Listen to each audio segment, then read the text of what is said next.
नमस्कार दर्शकों, खबरों की खबर कार्यक्रम में आप सभी का एक बार फिर से स्वागत है। इस बार हम ऐसे मुद्दों पर चर्चा करेंगे जो वर्तमान समय में विश्व के विभिन्न क्षेत्रों में चल रहे युद्ध को खत्म करने तथा विश्व शांति को स्थापित करने में सहायता करेगा। साथ ही हम इस्लाम धर्म में फैली अनेक अंधविश्वास और पाखंडवाद से भरी कल्पित कथाओं और धारणाओं से पर्दा हटाकर इस्लाम धर्म की कई गुत्थियों को सुलझाएंगे।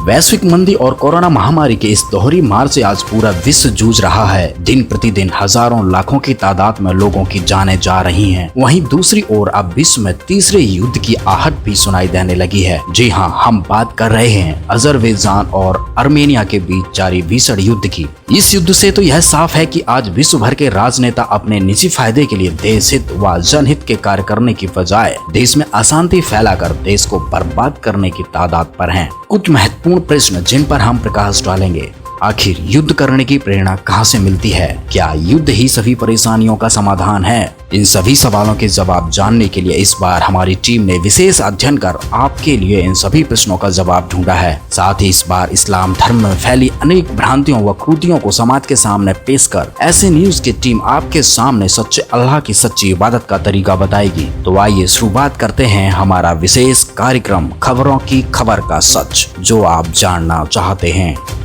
तीसरे विश्व युद्ध की आहट से पूरे विश्व में हलचल पैदा हो चुकी है। दुनिया भर के सैन्य बल अलर्ट हैं। कब कौन सा देश किस पर अंगारे बरसाने लगे, कोई अनुमान नहीं लगा सकता। दुनिया को अपनी ताकत का एहसास दिलाने के लिए हर कोई इस दौड़ में शामिल हो चुका है। धरती को सैकड़ों बार तहस नहस कर देने वाली मिसाइलें मुंह बाए खड़ी हैं। हर परमाणु संपन्न देश युद्ध करने पर आमादा है। पैसे और सीमा को बढ़ाने की लालसा मानवता को मिटाने पर तुली हुई है। जी हाँ, हम बात कर रहे हैं तीसरे विश्व युद्ध की, जो कि वर्तमान समय में आर्मेनिया और अजरबैजान के बीच चल रहा है। या यूं कह लीजिए कि ये तीसरे विश्व युद्ध की शुरुआत हो सकती है। वहीं भारत और चीन के बीच शीत युद्ध का दौर जारी है। आज जब पूरा विश्व एक आर्थिक संकट के दौर से जूझ रहा है, तो विश्व भर के चिकित्सा विभाग विवश नजर आ रहे हैं। लोगों का घर से निकलना मुश्किल हो गया है। ऐसे में विश्व के नकारात्मक विचारों वाले राजनेता युद्ध नामक विध्वंसक करवाकर मानवता का हनन कर रहे हैं। आइए सबसे पहले जानते हैं आर्मेनिया और अजरबैजान के बीच चल रहे युद्ध की वजह क्या है। दरअसल दक्षिण पूर्वी यूरोप में पड़ने वाले कॉकेसस के पहाड़ी इलाकों को अजरबैजान अपना कहता है। हालांकि 1994 के बाद से इस पर आर्मेनिया का कब्जा है। 80 के दशक के अंत से 90 के दशक के मध्य तक यहाँ दोनों देशों में युद्ध हुआ था। इस दौरान 30,000 से अधिक लोगों की मौत हुई थी और 10,000 से अधिक विस्थापित हुए थे। भौगोलिक और रणनीतिक तौर पर अहम होने के कारण भी ये विवाद जटिल हो गया है। सदियों से मुसलमान और ईसाई ताकतें इन पर अपना प्रभुत्व स्थापित करना चाहती रही हैं। ताजा आंकड़ों की माने तो अभी दोनों देशों के बीच चल रहे युद्ध में लगभग हजारों लोग मारे जा चुके हैं। विश्व भर में युद्ध प्राचीन काल से ही चलते आए हैं, चाहे वो रामायण का युद्ध हो या महाभारत का या 20वीं सदी के प्रथम व द्वितीय विश्व युद्ध हो। इसमें कोई दो राय नहीं कि युद्ध में अपार जान माल की हानि होती है। आइए एक नजर डालते हैं युद्ध से होने वाली हानियों के ऊपर। दर्शकों, विचार कीजिए, पहले और दूसरे विश्व युद्ध से लेकर अमेरिका और जापान के युद्ध तक, यानी कि 1962 में भारत और चीन के युद्ध से लेकर 1971 में बांग्लादेश की आजादी के युद्ध तक, युद्ध में केवल इंसान और इंसानियत का शोषण ही होता आया है। युद्ध में लाखों नाबालिग लड़कियों का शोषण होता है, लाखों स्त्रियां विधवा होती हैं, लाखों बच्चे अनाथ हो जाते हैं, अर्थव्यवस्था ध्वस्त हो जाती है और पूरा देश, पूरी दुनिया की व्यवस्था 50 से 100 वर्षों तक पीछे चली जाती है। उदाहरण के तौर पर द्वितीय विश्व युद्ध के दुष्परिणामों को देखिए। दूसरे विश्व युद्ध की सबसे बड़ी हानि थी जनहानि। दूसरे विश्व युद्ध में अमेरिका का जापानी शहरों नागासाकी और हिरोशिमा पर परमाणु बम गिराने को मानवता सभ्यता के इतिहास का सबसे क्रूर और विनाशकारी और दर्दनाक घटना माना जाता है, जिसका परिणाम कई पीढ़ियां भुगत चुकी हैं। परमाणु बम का प्रभाव अब भी यहाँ देखा जा सकता है। दोनों शहरों के बच्चे अभी भी लंगड़े और अपाहिज पैदा होते हैं। इस युद्ध में लगभग 12 मिलियन लोग मारे गए, जबकि 25 मिलियन नागरिक भूख, बीमारी और दूसरी अन्य बीमारियों के शिकार हो गए। वहीं लगभग 24 मिलियन लोग इस युद्ध में घायल हुए और विकलांग हो गए। इस तरह दूसरा विश्व युद्ध हर दृष्टि से मानव जाति के लिए भयंकर और विनाशकारी युद्ध साबित हुआ।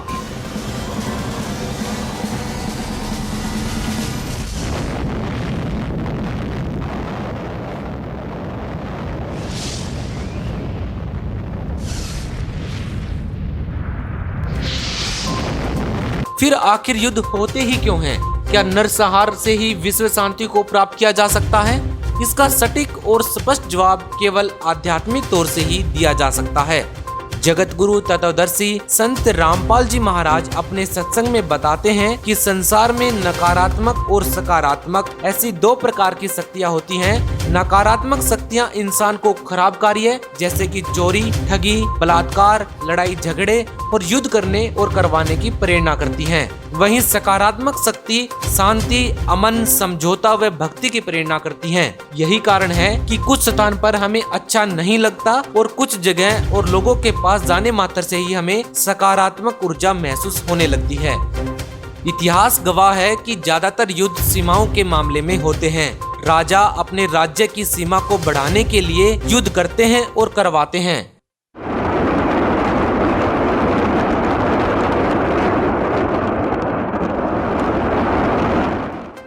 महाभारत के युद्ध में तो राज्य को लेकर एक ही परिवार के सदस्य आपस में कटकर मर गए और अभी वर्तमान समय में भी भारत और पाकिस्तान व भारत और चीन के बीच सीमा विवाद चल रहा है। आखिर जमीन पर कब्जा करने या फिर ये कहें कि जमीन हड़पने के लिए सैकड़ों लोगों का रक्त बहाना कहां तक जायज है?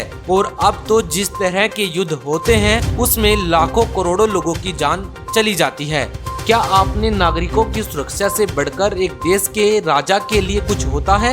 ऐसी न्यूज की पड़ताल में हमने ये सब पाया कि देश के भ्रष्ट नेता अपने स्वार्थवश अपना वर्चस्व कायम करने के लिए विध्वंस करते हैं और करवाते हैं। युद्ध करना किसी भी समस्या का समाधान नहीं है, क्योंकि युद्ध से भारी संख्या में जनहानि होती है, जो देश के लिए सबसे बड़ा नुकसान है। हम सब एक परमात्मा की संतान हैं। क्या हमारा आपस में लड़ना मरना सही है?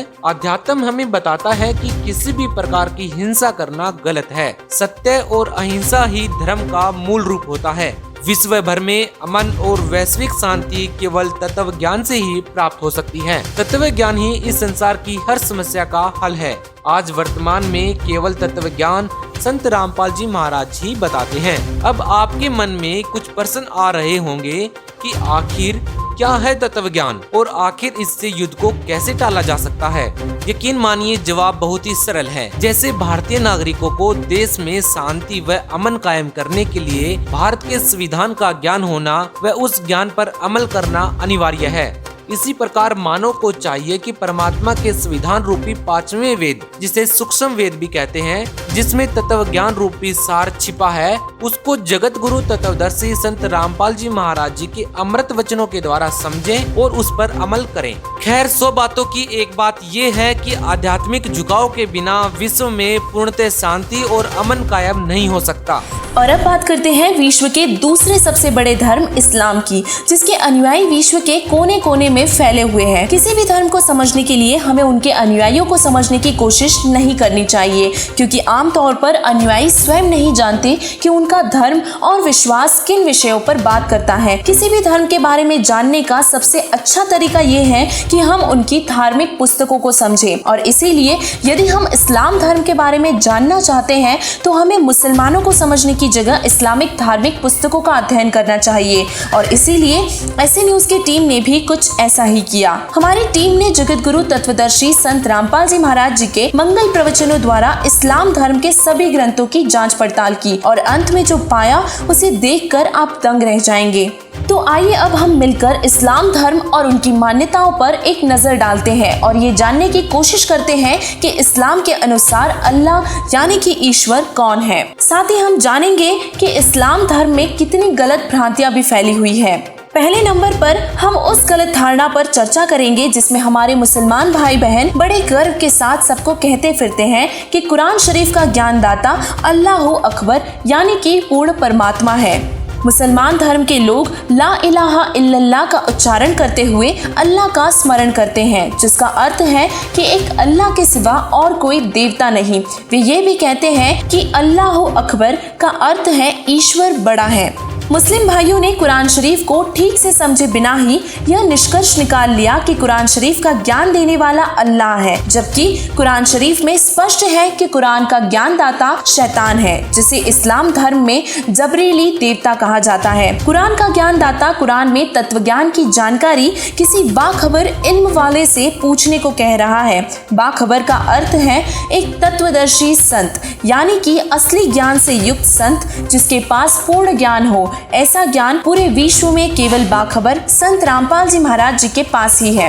हम सबका रचनहार और हमारी पूजा का एकमात्र असली अधिकारी व सर्वशक्तिमान अल्लाह अकबर है। तो आइए अब हम मुसलमान धर्म की पाक पुस्तकों से सबूतों की जांच करते हैं और पता करते हैं कि आखिर कौन है अल्लाह अकबर। कुरान शरीफ की इन चंद आयतों का अध्ययन करने से इस्लाम धर्म में अल्लाह को बेचून यानी कि निराकार मानने की भ्रांति भी गलत साबित हो जाती है। पवित्र कुरान शरीफ की सूरत फुरकानी 25 की आयत 52 से 59 में उस अल्लाह अकबर का नाम व उसके पाने का तरीका बताया है। उसमें लिखा है कि उस अल्लाह अकबर ने 6 दिन में सृष्टि रची और 7वें दिन तख्त पर जा विराजा, यानी कि अल्लाह अकबर साकार है, उसका मनुष्य दृश्य आकार है, तभी तो वे जाकर तख्त पर विराजे। और आइए अब बात करते हैं मुस्लिम धर्म के उन पाखंडी मुल्ला काजियों की जो मासूम बेजुबान जानवरों के कत्ल को अल्लाह को खुश करने का हवाला बताकर लाखों लोगों से घोर अपराध करवाते हैं। मुस्लिम धर्म में कुर्बानी और मांस खाने का आदेश अल्लाह अकबर का नहीं है।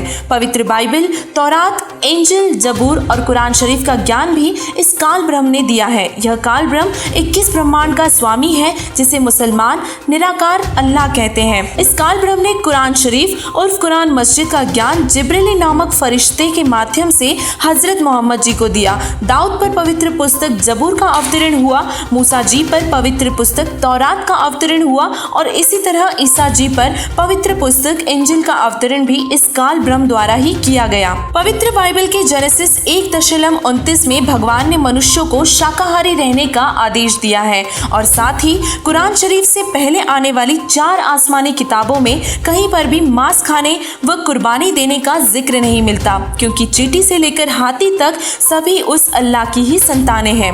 भला अल्लाह अपनी एक संतान को अपनी दूसरी संतान की कुर्बानी देने व उसका गोश्त खाने को क्यों कहेगा?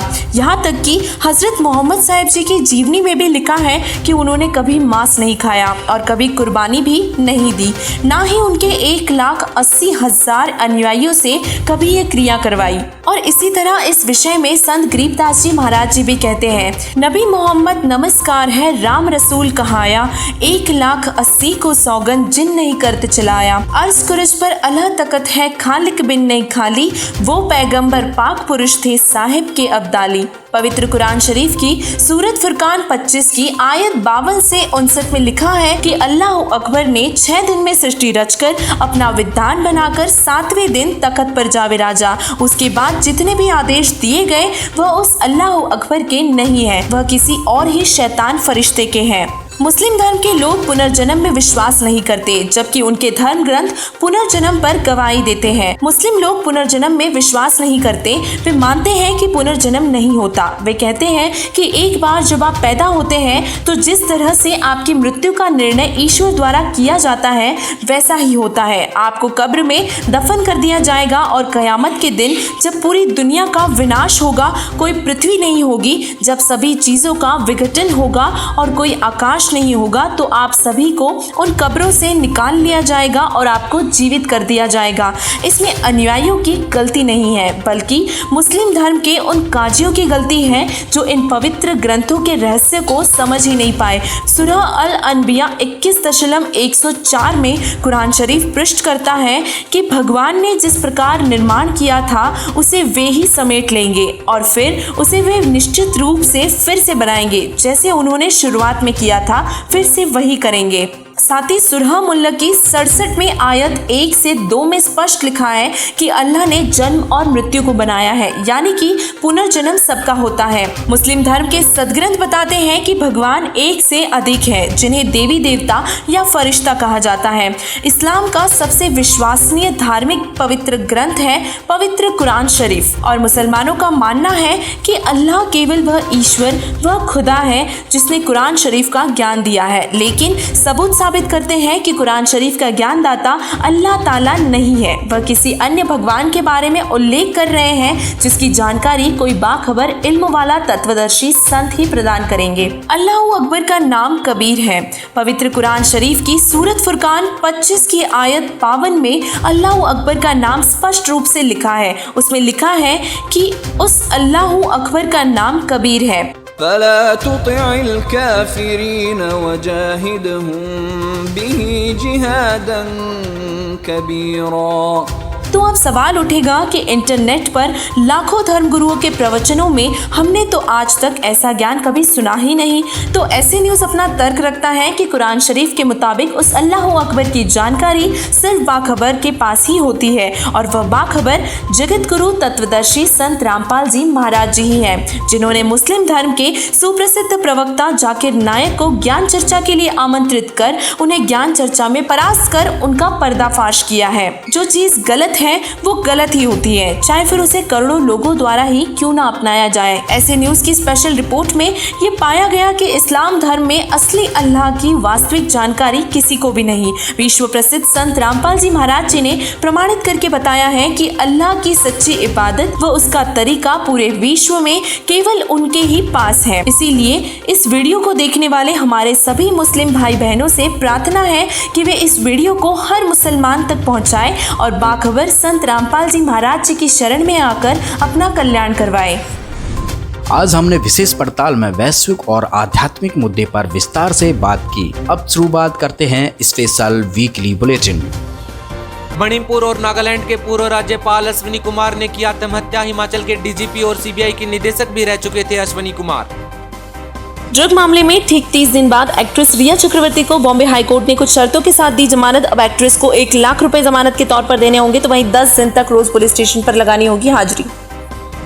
यूपी के हाथरस में हुई एक और घिनौनी घटना। 6 साल की रेप पीड़ित बच्ची की 20 दिन के बाद दिल्ली में हुई मौत। मौसी के लड़के ने नाबालिग के साथ किया था दुष्कर्म, जिसके बाद परिजनों ने सड़क पर शव रखकर किया प्रदर्शन। मुंबई पुलिस ने रिपब्लिक टीवी समेत 3 चैनलों पर पैसे देकर टीआरपी बढ़ाने का लगाया आरोप। वहीं रिपब्लिक टीवी ने सारे आरोपों को खारिज करते हुए मुंबई पुलिस कमिश्नर के खिलाफ मानहानि का केस दर्ज करने की घोषणा। अब रिपब्लिक टीवी के सीईओ अर्नव गोस्वामी पर महाराष्ट्र विधानसभा करेगी कार्रवाई। अब यात्रियों को ट्रेन की प्लेटफार्म छोड़ने से 5 मिनट पहले तक मिल सकेंगी बर्थ। बर्थ खाली रहने पर अब 5 से 10% यानी कि लगभग 120 से अधिक यात्रियों को प्रति ट्रेन इस सुविधा का फायदा मिल सकेगा। रेलवे ने 10 अक्टूबर से यात्रियों को यह सुविधा प्रदान करने का किया ऐलान। केरल के कन्नूर हवाई अड्डे पर एआईयू ने दुबई से आ रहे एक यात्री से 31.21 लाख रुपए का सोना किया जब्त। 615 ग्राम सोने के साथ यात्री के पकड़े जाने पर यात्री को किया गया गिरफ्तार।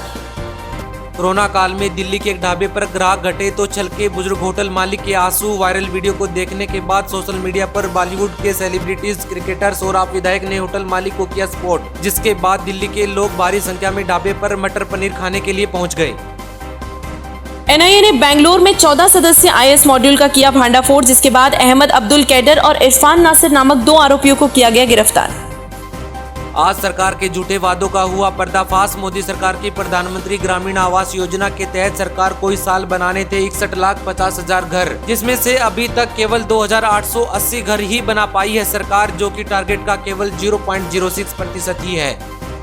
उत्तराखंड के मैसूरी में भारत तिब्बत सीमा पुलिस की एक बस के नियंत्रण खो देने पर एक घर की छत पर जा पहुंची बस। हालांकि बस में यात्रा कर रहे सभी जवानों को सुरक्षित बचा लिया गया है। बिहार के गोपालगंज में शराब के नशे में धुत एक शख्स ने सबको काट डालूंगा ऐसा कहकर 5 महिलाओं को मारे चाकू, जिसके बाद खुद की गर्दन काटकर कर ली आत्महत्या। इतना सब देखने के बाद भी आखिर क्यों सरकार देश में नशीले पदार्थों पर रोक नहीं लगाती? गुजरात को महात्मा गांधी की जन्मभूमि जानकर केवल एक राज्य में शराब का प्रतिबंध लगाया हुआ है। यदि देखा जाए तो पूरा देश महात्माओं की जन्मभूमि और कर्मभूमि रहा है। क्या इस हिसाब से पूरे देश में सरकार को नशीले पदार्थों पर प्रतिबंध नहीं लगा देना चाहिए? एक स्टडी के मुताबिक मरीजों की कोरोना रिपोर्ट नेगेटिव होना ठीक होने की गारंटी नहीं। रिपोर्ट पलटने के बाद भी मरीजों को ठीक होने में लग रहा है वक्त। इसी के साथ देश में कुल संक्रमितों की संख्या हुई 70 लाख के पार। अभी देश में है कुल 9 लाख से भी ज्यादा एक्टिव केसेस। यूएई ने बनाया विश्व रिकॉर्ड, अपने देश की जनसंख्या से ज्यादा किए कोरोना टेस्ट। 9.6 मिलियन आबादी वाले इस देश ने किए 10 मिलियन से भी अधिक corona test. Bullet train project ने पकड़ी रफ्तार। अहमदाबाद और साबरमती स्टेशनों के निर्माण के लिए आमंत्रित की गई बोली। 5G टेक्नोलॉजी और सूचना तकनीकी पर भारत और जापान के बीच हुआ एक अहम समझौता। अब 5G टेक्नोलॉजी से जुड़े प्रोजेक्ट्स पर एक साथ काम कर सकेंगे दोनों देश। केंद्रीय मंत्री रामविलास पासवान का हुआ निधन। बेटे चिराग पासवान ने ट्वीट कर दी जानकारी। मंत्री के निधन पर पीएम मोदी ने कहा, आज हमने एक मजबूत सहयोगी को खो दिया। आज की खबरों की खबर में बस इतना ही। अब अगले रविवार नए मुद्दे के साथ मिलेंगे। आप बने रहिए ऐसे न्यूज के साथ, सच जो आप जानना चाहते हैं। धन्यवाद।